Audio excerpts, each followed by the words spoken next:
You are listening to Just Ask the Appraiser podcast with your host, Miles Hamrick. Hello, everyone, and thanks for listening to Just Ask the Appraiser podcast. I'm Miles Hamrick, your host, and today we're going to discuss what everybody has on their mind in my area is the tax man is coming. Yes, ladies and gentlemen, January the 1st of 2023, in Gaston County, North Carolina, and surrounding counties, we are having a reevaluation of property values for the purposes of taxation. These rules and regulations that local governments have to go by is called the North Carolina Machinery Act, and in that Machinery Act, it spells out the dates, times, and the processes required by state law of when and how a reevaluation is to take place. The information provided today is for the North Carolina Machinery Act. Your state or municipality may differ. In the state of North Carolina, reevaluations are mandated every 8 years, but typically the municipalities do these every 4 years so that the taxpayers do not have such a large change in property taxes every 8 years. This could be a burden on the taxpayer, and therefore they like to do them every 4 years. Gaston County in North Carolina is now in the process of reevaluating all the parcels of property in our county for this purpose. January the 1st of 2023 is going to be the year and date that all these processes will be tied to. State law requires that the Gaston County Tax Office provides the Gaston County Commissioners a schedule of values. This schedule of values is prices per square foot or per item that are to be applied to individual items that will be applied to the subject properties, residential home or commercial buildings on a per square foot basis or on a per item basis, depending on the item. This schedule of values has to be approved prior to January the 1st of the taxation year, and then the tax department applies these numbers to your numbers. In other words, if you have a 5,000 square foot home, they apply the dollar per square foot, add for the amenities such as pools, porches, driveways, and other items, and then that derives the improvement number that is added to the site value. This then becomes your tax value for the next 4 to 8 years. Anytime you have an issue with the tax value or you wish to contest your tax value, it always goes back to January the 1st of the taxation year. And you have the right to contest your taxes each and every year between the reevaluations. Just remember that any of the calculations and all the assumptions go back to January the 1st of the taxation year. As part of the Board of Equalization and Review, I was a member of for 6 years for Gaston County. Most of the time, the appraisers that did work for individuals and corporations failed to value the property based on that particular January the 1st taxation year, which becomes a problem when you're trying to determine if the value of the property is in error. The schedule of values are numbers that have been created by the tax office based on the sales that have taken place 12 to 24 months prior to the taxation year. Therefore, in 2022 and 2021, we all know that property values have gone through the roof basically, and that is the values that will be used to come up with a tax value for your property for 2023. Therefore, it is very important that no errors are made while calculating these tax values, for they will be with you for at least 4 years, or until North Carolina Property Tax Commission indicates that the values may have been reduced over time beyond their 15% margin of error. If the property values continue to fall in that 4-year or 8-year period, the state of North Carolina can mandate that the local authorities perform another reevaluation, and that way the citizens are not taxed exorbitantly. Something as simple as a new HVAC system permit can cause your tax value to change, and I'll give you an example of that.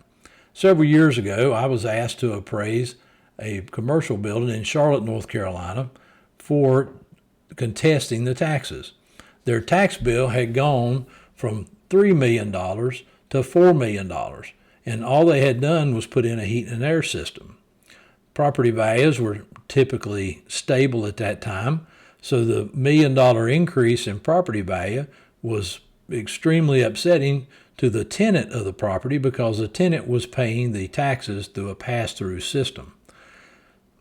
I was hired by the tenant with the permission of the property owner to determine what had happened and possibly any changes that could be made.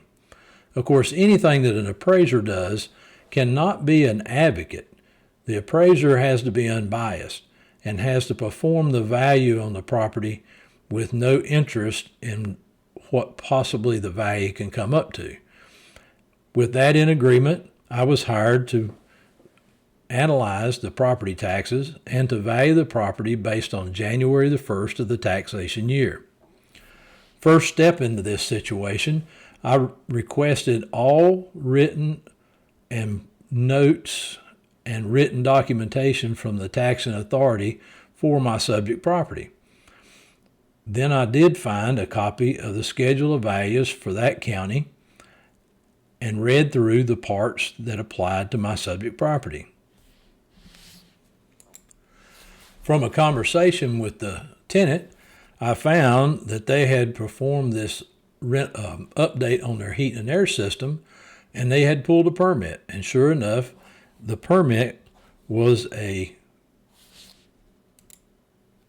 qualifying event for the tax office to review the file.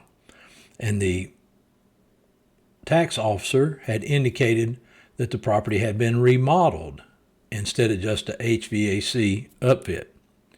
Now, with this in mind, I requested files for all the other similar types of properties, and this property just happened to be a bowling alley. So, being that there were 5 other bowling alleys in this county, I requested all the tax records for those other 5 properties so that I could compare those to my subject property to make sure that they had been taxed equally. And therefore, the Board of Equalization would be reviewing this. I wanted to make sure that my subject property had been a tax applied to them as same as the other 5 properties.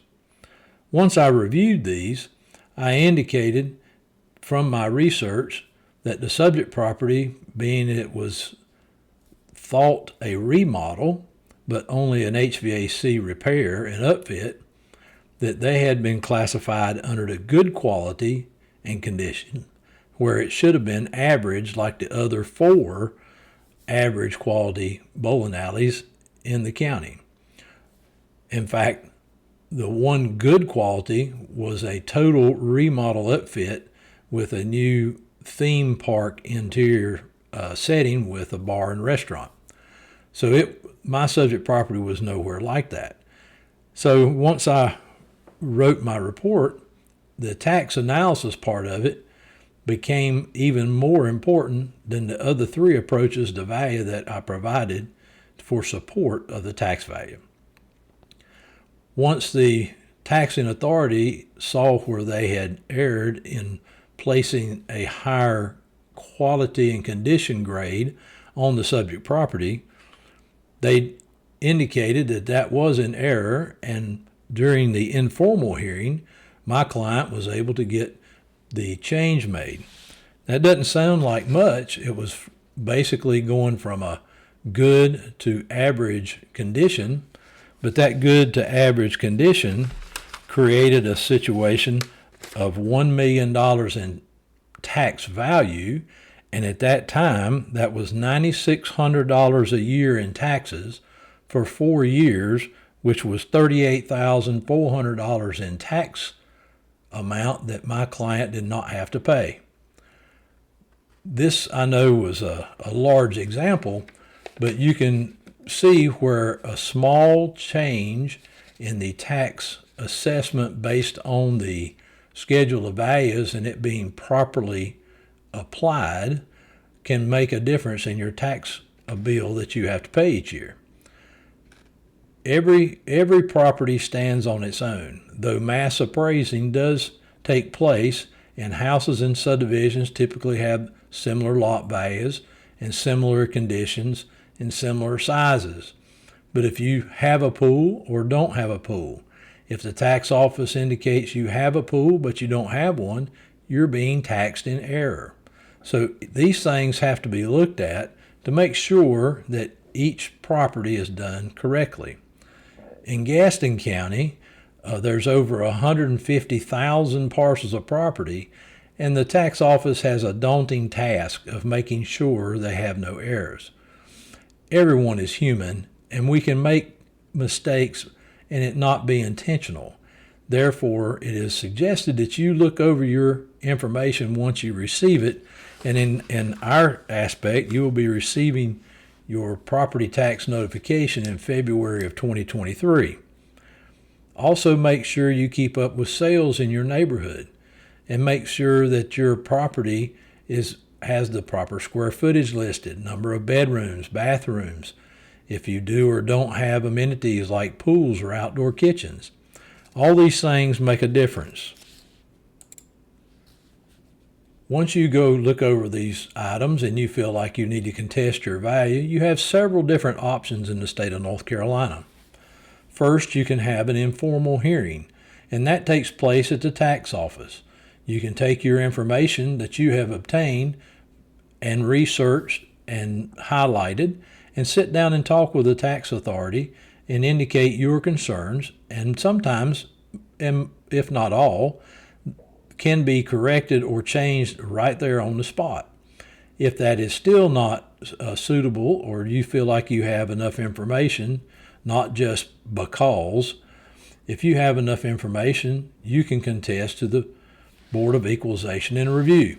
This board typically will have 5 members with a chairperson, and they will hold a hearing at a specified time and allow you to give your evidence, and the county officials will give their evidence. The board will rule on the preponderance of evidence and then provide you with an answer. If this still does not comply with what you feel is the proper tax value, you have the right to go to the North Carolina Property Tax Commission, which has hearings held in Raleigh, North Carolina, in which it is recommended that you have representation so that you will be able to follow the procedures of the Property Tax Commission. This is one of the final locations in where you can contest your property taxes. Once you get to that level, I recommend you discuss it with legal representation to further any questions you might have.